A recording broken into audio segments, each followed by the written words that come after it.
For nearly 2 decades, Oregon-based songwriter Logan Lynn has quietly produced indie music to critical accolades. With 9 studio albums under his belt, he developed a niche following. He also worked on TV, hosting the weekly music video countdown cable television show New Now Next Music on Logo. Get push notifications with news, features and more. Following you'll get the latest updates on this topic in your browser notifications. But now Lynn, 39, is getting more attention than he ever imagined, and he tells people that it is destroying his reputation. In 2018, he partnered with his friend, Jerry Maguire actor Jay Mohr, on a multimedia project titled My Movie Star, a short film accompanied by a double album that includes collaborations with the Dandy Warhols and Tiffany. The video included full frontal nudity of Mohr, who had never appeared naked on film before. The eye-grabbing video received notice from critics and fans, but soon garnered some unwanted attention as well.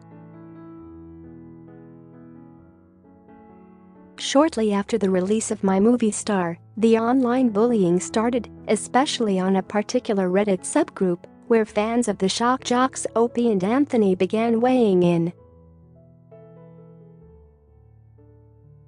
Anonymous users began making wild accusations that Lynn says have no basis in truth.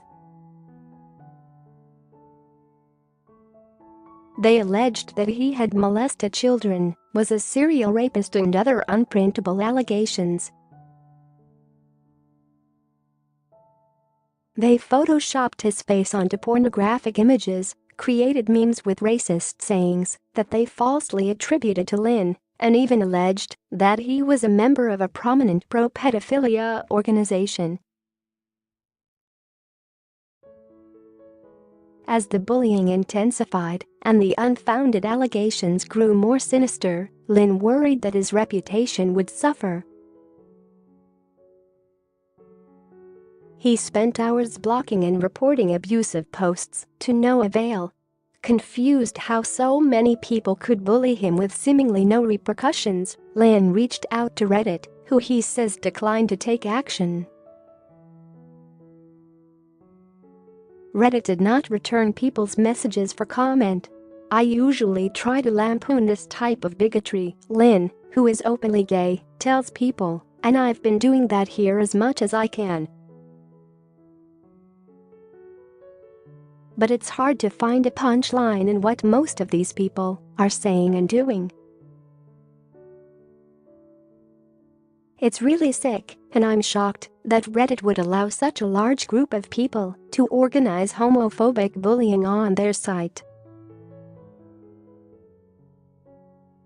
Mohr, 48, soon entered into the fray, denouncing the bullying on Twitter. "Wow. Opie Radio took a Twitter bat to the ribs by a card-carrying gay guy at Logan Lynn. Maybe his homophobic, angry and fearful fan base will desert him for getting reverse cyberfag bashed." "Numbers speak out against him," Opie wrote Mohr. Reps for Opie and Anthony did not return people's requests for comment. Lynn says that the online bullying has had some real-life effects. One of the bands that was planning to tour with Lynn this year has dropped out, telling him that they don't want to be tied to the allegations, even peripherally. As a mental health advocate, Lynn knew that the overwhelming world of online bullying was unhealthy. He's stopped Googling himself and often steps away from his computer screen. But Lynn wants to make one thing clear: he's not afraid of the trolls. It's been my experience that nothing triggers this type of toxic masculinity culture more than a gay man who isn't afraid," Lynn says, "and I can't think of anything I am less afraid of than a bunch of fragile dudes who can't deal with my existence."